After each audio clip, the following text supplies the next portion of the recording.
Welcome to Start Local, where we talk with business owners, leaders of nonprofits, and other members of our community focused on doing business in and around Chester County, Pennsylvania. Each episode will provide insight into the local business scene and tell you about opportunities to connect with and support businesses and nonprofits in your local area. The Southern Chester County Chamber of Commerce promotes trade, commerce, industry, and sustainable economic development while supporting a diverse and growing marketplace. The Chamber is proud to partner with the Start Local podcast to raise the profile of businesses and nonprofits throughout Chester County.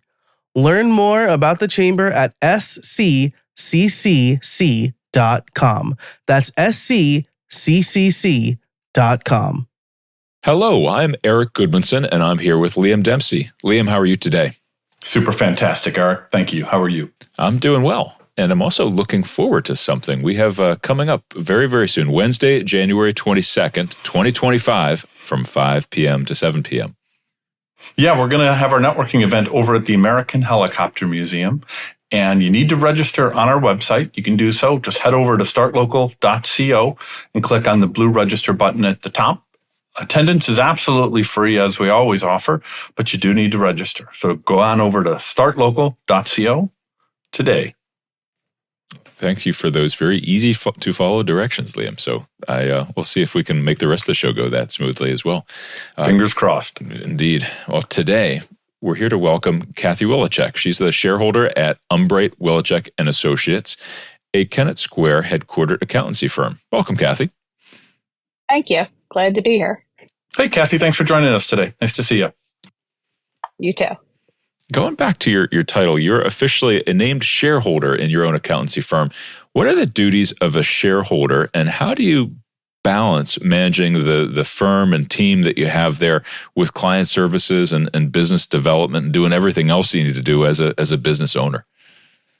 Well, what you have to do as a shareholder is pretty much defined by the size of the accounting firm. Very large firms will have a very narrowly defined scope of duties for each of their shareholders.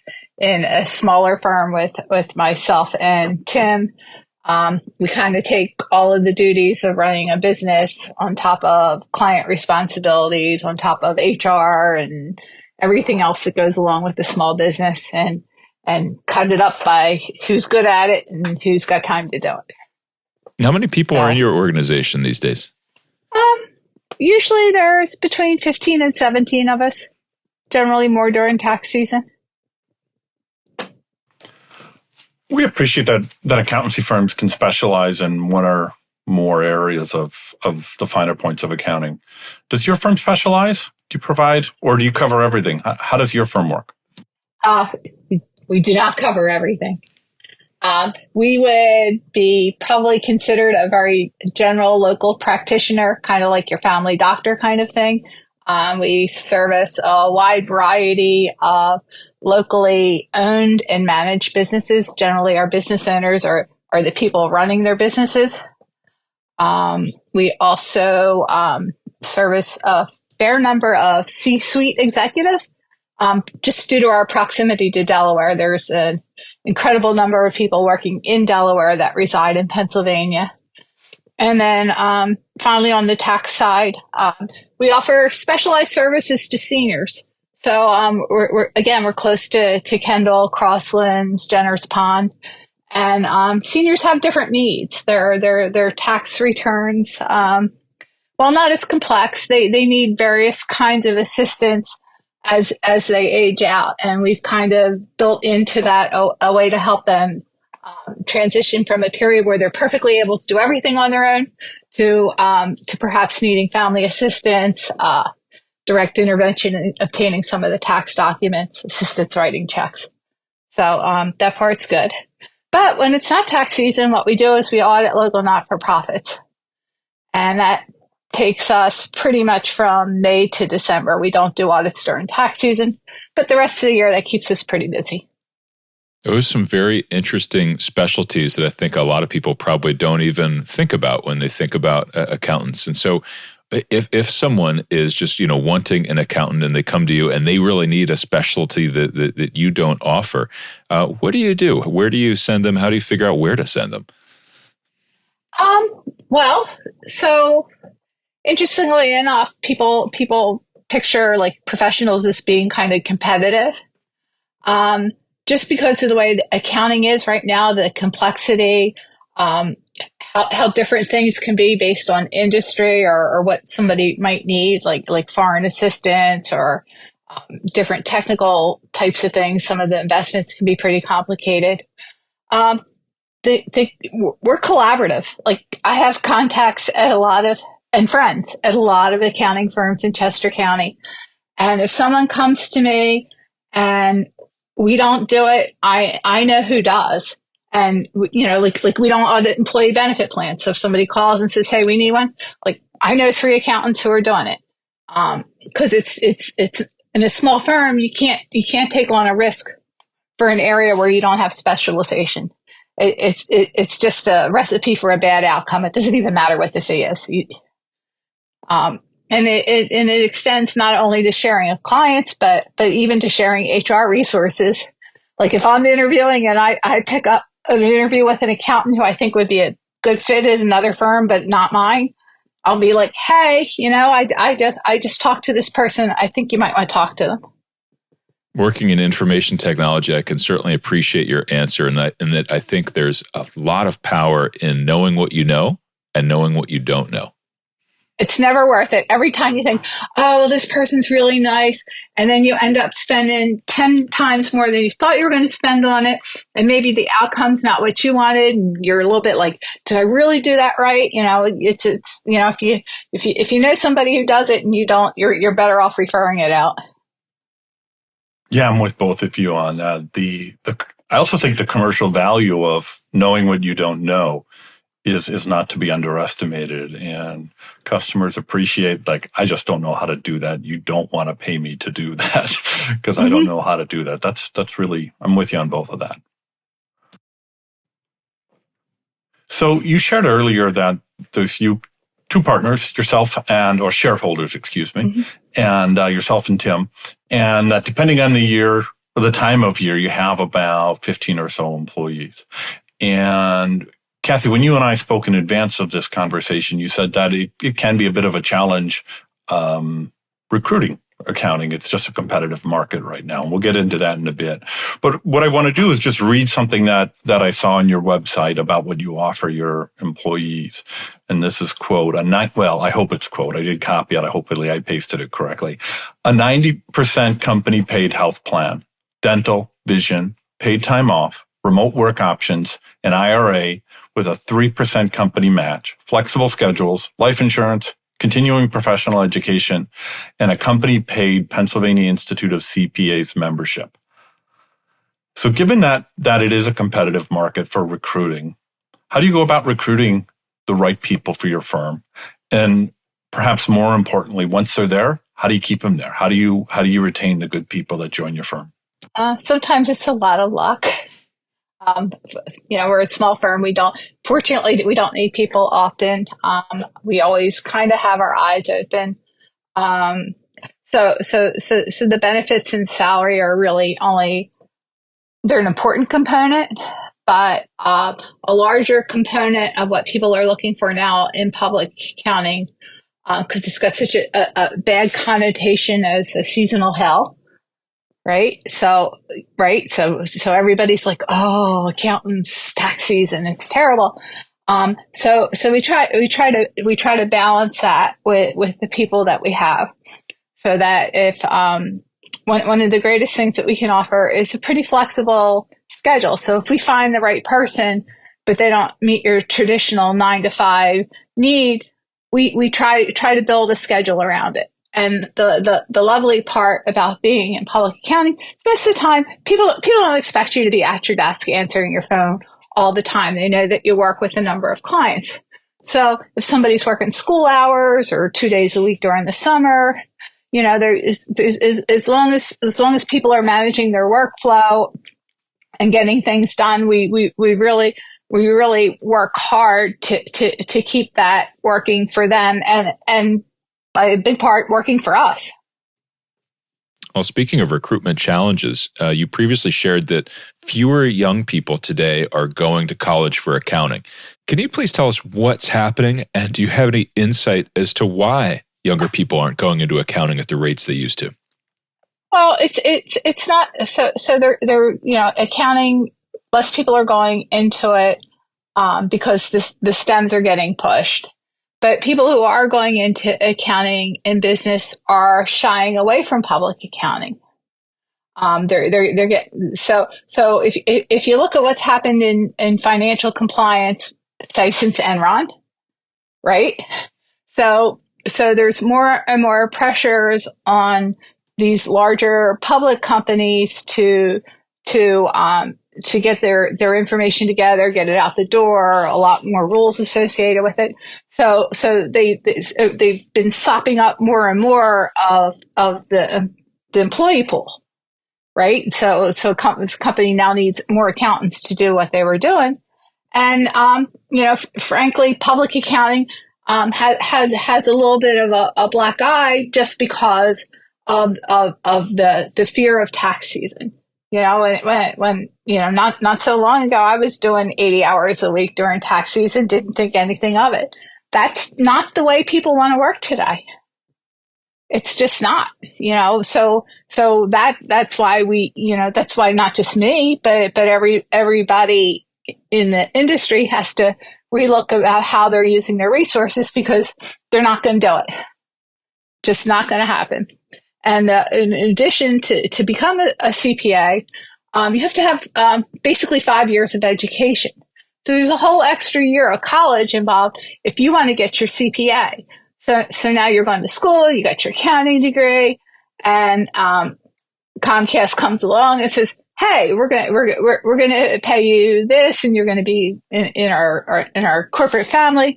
Or you can pay another year of school to get your graduate degree, and then you can go work for a public accounting firm where I hear everybody treats you really badly. And then you can study for your CPA exam and do absolutely nothing for at least a year of your life. Well, which one's looking good today? So it really, it really takes a huge commitment to decide that this is what you want to do. And the lead time to become good at it takes 2 to 3 years. It takes 2 to 3 years before, you really have somebody who's comfortable with what they're doing and in a position where they can do their job and expand the growth. One trend that we've seen is that accounting firms are consolidating and growing larger. And with that backdrop, why did you choose to run your own smaller firm? Why didn't you join a larger firm? Just wondering what your thoughts were. Oh, I came from a larger firm. So. Okay, great. Tell us more about that. No, that's fine. So it's just different. I'm kind of not your ordinary person, I guess. I mean, I hadn't really anticipated running my own accounting firm when I hopped off. I just knew that I wanted, as somebody who kind of worked my whole life and had kids and a husband working, like I recognized how hard it was to get ahead, and decided something could be better. So I had the opportunity to purchase a practice from somebody who was retiring. Terrified, absolutely terrified, but it worked because now I'm in a place where I'm doing the work that I want. I'm working with the people I want to, and I have an office that's supportive of me and supportive of each other, and that gets harder when you get bigger, right? Like the more people they are, the harder it is to care about the people you're working with. And to that end, I read on your website. Now, I'm going to quote something from your website. It says, "Great! I haven't read the website in years." I was going to say this one's good. I think you'll like this one. This one says, "Our size allows each of our team members the opportunity to flourish and expand their careers without limitations." Unquote. That's a very powerful statement, and it certainly reinforces some of the answers you were just telling us. So could you tell us a little bit more about what you mean specifically by that statement, and how do you provide people with the opportunity to flourish and expand their careers without limitations. That's a bold statement from an accountant. I'm used to just this black and white, ones and zeros, and this is sounding pretty interesting. I certainly see how you're doing more outreach to include more folks that wouldn't traditionally consider accounting as a career. Oh, it is. So you can make the accounting career what you want it to be. Yeah, you can come in and you can do tax returns, and you do bookkeeping, and you can go home at night and not worry about it. Or you can build yourself a business, right? And neither one's wrong, right? But the opportunity to be entrepreneurial in a CPA firm is kind of like standard, like, hey, I'm gonna go out, I'm gonna join the chamber, I'm gonna serve on this board, I'm gonna meet people, I'm gonna go out a couple nights a week. It's not like you go out. You never do referral game. You go out one night, you don't end up with 10 clients. It's a lifestyle commitment to being open to meeting people in the community. So it's up to them. And the nice part about being in public accounting, particularly a small firm, is that each of my accountants, even though they're working under me, they're my clients, they're given ample opportunity to learn how to develop relationships.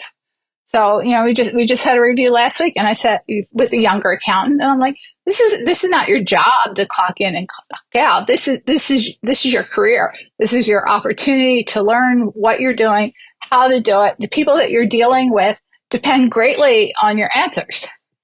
It's not just turning in a sheet at the end of the week or a tax return. What you do really does impact the people that you're doing it for. And these people can choose to take that forward and create their own business within here, or, maybe they go out on their own. That happens, but that's okay. So, if you just want to come in and work, you can come in and work.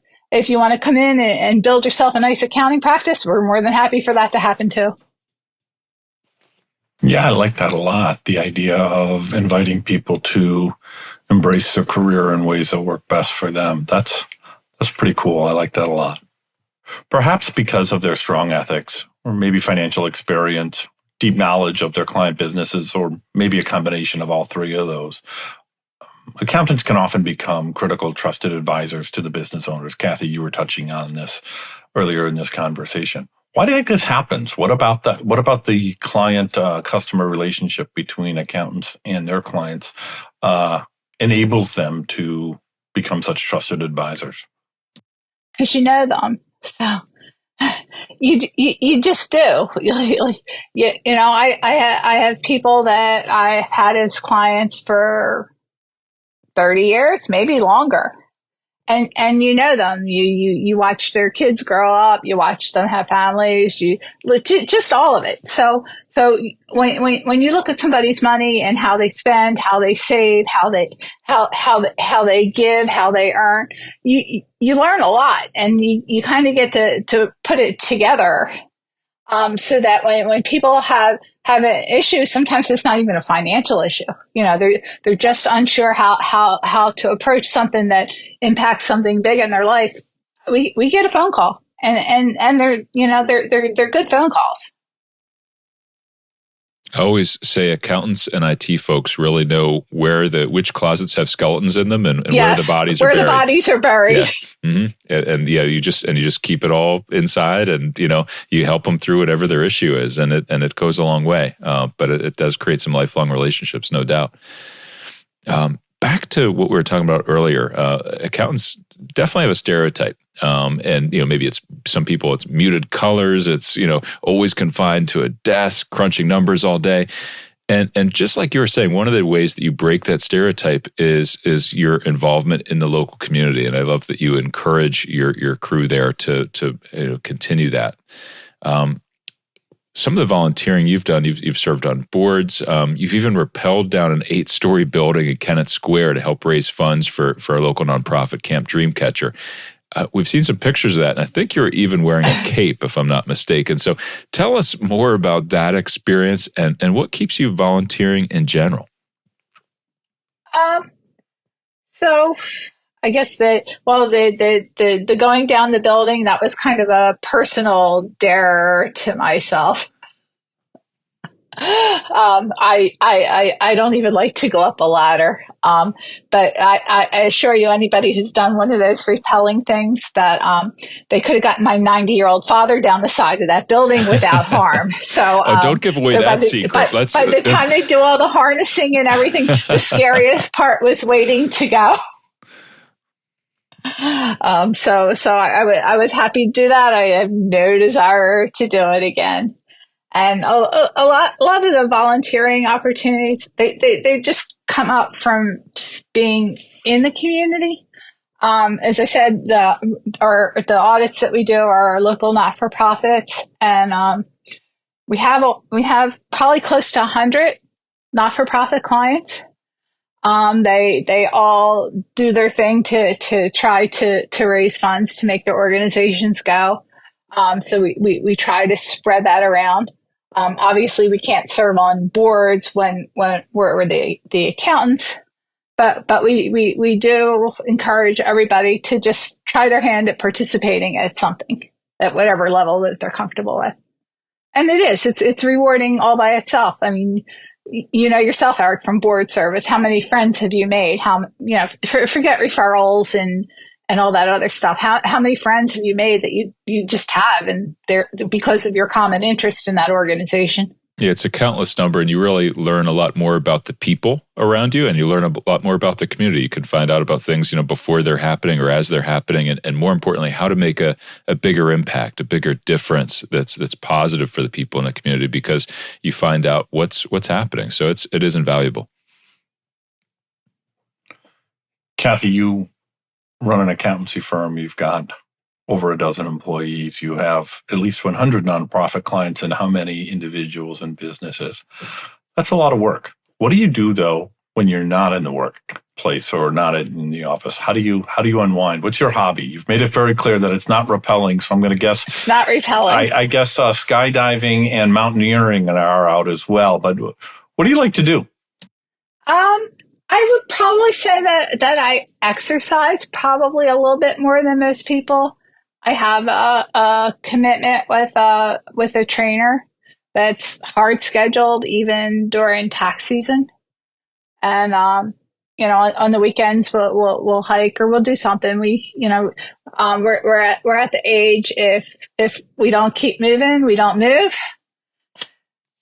So we're kind of looking at that ahead of us.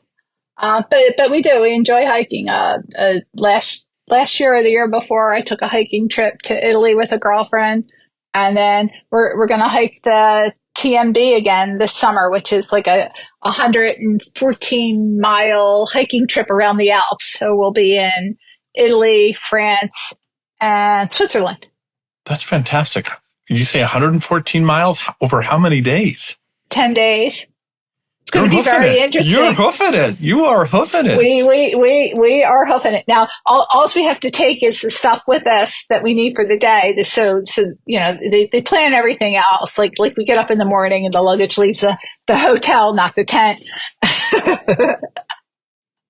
And there'll be a nice dinner at a restaurant each evening. But during the day, we're pretty much on our own with whatever we can carry. Wow. Now I'm going to have to try to keep up with you, and I don't know if I'll be able to next time I see you out at a networking event. And that's you've set the bar very high there. Kathy, we know each other from serving on a couple of nonprofit boards and serving in the chambers of commerce.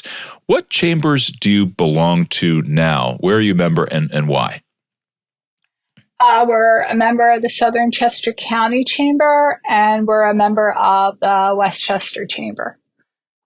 Southern Chester County's a no-brainer. Kennett Square is in Southern Chester County. And it's actually a fairly large chamber and a pretty active chamber. We're also involved in the Westchester Chamber because that's my home stopping ground. That's where I started my practice of accounting. I've made a ton of great friends at the Westchester Chamber. And and again, they're chambers that are super active and doing a lot of nice things in the community for business owners. Changes in the administration at the federal government in Washington, and as we record this, we are preparing for a new presidential administration. We're likely to see changes to tax laws, filing guidelines, and all sorts of accounting regulations and the like. I expect that a lot of your clients are going to be turning to you to keep them informed about these changes and how they might prepare.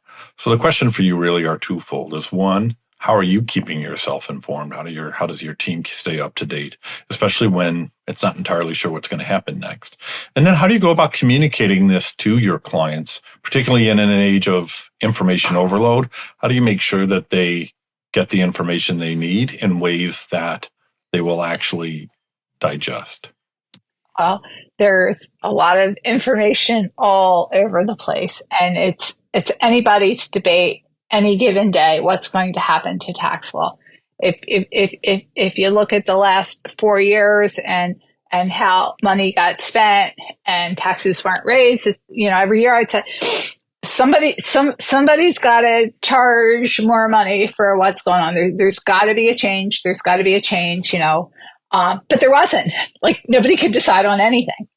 So while you're trying to make decisions in a forward way, the tax law makes it very hard.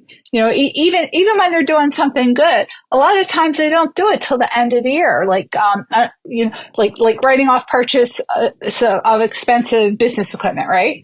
So it used to be this low level, and then they get to like the end of the year and they make it retroactive. Well, why did you do that? That didn't incentivize anybody to buy anything before the end of the year when you didn't make the law till after the end of the year. So, for the most part, it's a crapshoot. Certainly we sit here at the end of the year and my desk is full of tax planning stuff. But when we're talking about decisions to be made for businesses, the conversation is always like, you have to make the best business decision. You need to decide what you need to do, understand the tax impacts, understand if there's a reason to do it differently because of the tax impacts. But right out of the gate, you got to make sure that it's a solid business decision. Because at the end of the day, where tax rates are, let's say 35%. Right. So, my big one is, should I go out and buy a truck before the end of the year? I don't know. You need a truck. Well, I get to write the truck off all in 1 year. Well, did you need a truck? Right. And if the answer is no, I didn't really need a truck, I want the tax deduction, I'll be like, okay, that's really great. You give me your $1 and I'll give you 35 cents. Right? Because that's all a tax deduction is a subsidy to a legitimate business expense. But if you didn't need the business expense, you're better off just paying the tax. That makes perfect sense. And I'm wondering, particularly with your experience with nonprofit auditing or not-for-profit auditing, do you have any general advice that you would give the nonprofit community about how to stay clean as laws may or may not change? Well, so for the not-for-profits, it's an entirely different theory. The accounting's upside down and inside out, and it's really hard for a lot of people who are on boards to understand what's different about it. There's different goals, there's different metrics. There's different revenue recognition. There's different ways to recognize how the money comes to you. It's a lot more complicated. A business owner, at the end of the day, they're always going to want to make more money. The not-for-profit is not like that. But sure, they're looking for growth, but they also need to create an environment of stability that'll let them continue.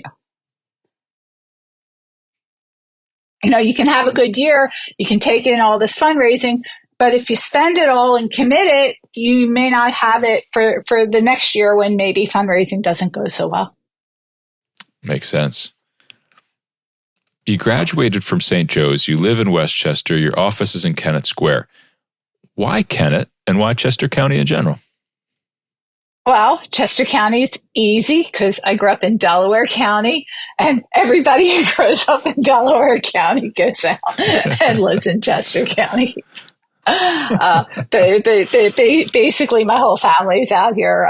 My dad and I have 5 brothers and sisters and nieces and nephews. This is home. This is where we raised our kids. Kennett Square, because that's where the opportunity arose to purchase the accounting practice. If I had a choice early on, I probably would have easily selected Westchester, but ultimately Kennett Square was a much better place to be. The opportunity here, the growth, the less competition for accounting work. Kennett Square was a very fortunate luck. Kathy, we've talked a lot about how you as an individual and your colleagues are in the community. You're engaging professionally with not only local nonprofits, you're supporting them by jumping off buildings while strapped to some kind of cabling to make sure you don't get hurt. You're volunteering here and there. You're doing a lot of good in the community. How can the local community support your firm?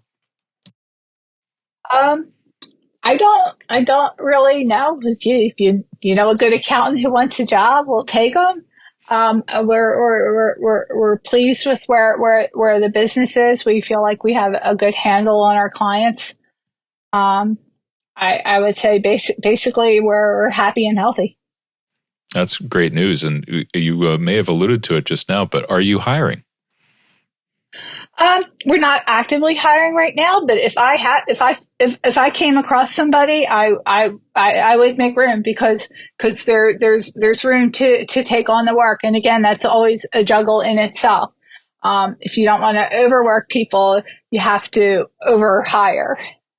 And then, because we try to be flexible with the way that people work, there's always that give and take, and we've benefited from it greatly because with people working this kind of flex thing, when something goes not quite the way you would expect, like unanticipated absences or something, there's enough people willing to just kind of step in a little bit more so that we don't get crushed. But it's always better to be overstaffed and scary because you got to make the payroll and you haven't got the work.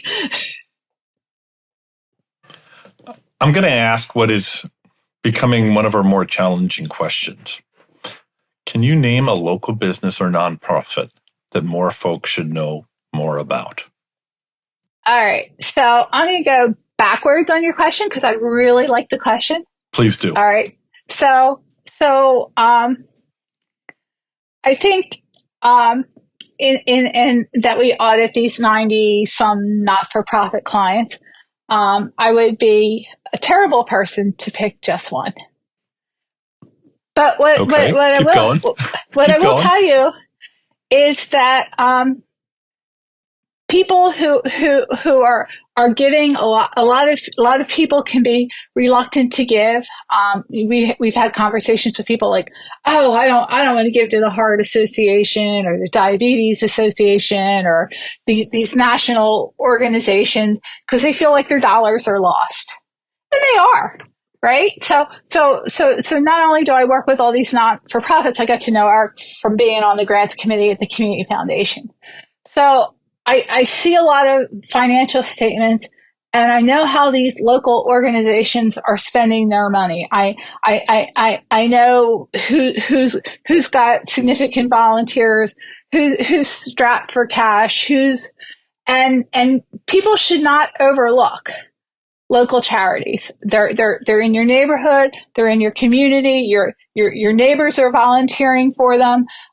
Your neighbors are benefiting from them, whether you know it or not. You know, not everything is peachy keen in every house in the neighborhood, even if the neighborhood's looking spiffy. So what I would say is when you look to do your giving, find an area where you're interested in benefiting somebody, whether that be animals, conservation, housing, food insecurity. You know, there's lists and lists, but there's an organization that you can give at a local level, and that is going to be meaningful to them. Absolutely meaningful. Yeah, I like that answer. So I cheated your answer. Yeah, I thought you were gonna leave us with a very non-committal, but I like where you ended up. The idea that the local dollar goes a little bit farther, and it's absolutely going to be spent in your neighborhood in ways that might surprise us all. Yeah, absolutely. All right, thank you. That is a good answer. Kathy Wileczek, shareholder with Umbreit, Wileczek Associates. Where can listeners connect with you and learn more about your firm? I guess the easiest way is our website, uwacpa.com. I'll warn everybody, it hasn't been updated a little bit, but it's current. It gets the job done. Kathy, thank you so much for interviewing with us today. We really appreciate it, and I enjoyed learning a little bit more about you and your firm. So thank you. Okay, thank you both. This was nice. Thank you. Yeah, I had a great time. Thanks for listening, folks. We really appreciate you being here with us today. As a reminder, we publish every fortnight on Fridays, and you can be apprised of when we publish by heading over to our website, startlocal.co, and sign up to get our news and our updates. And you can also register for our upcoming networking event in January. Until then, bye for now.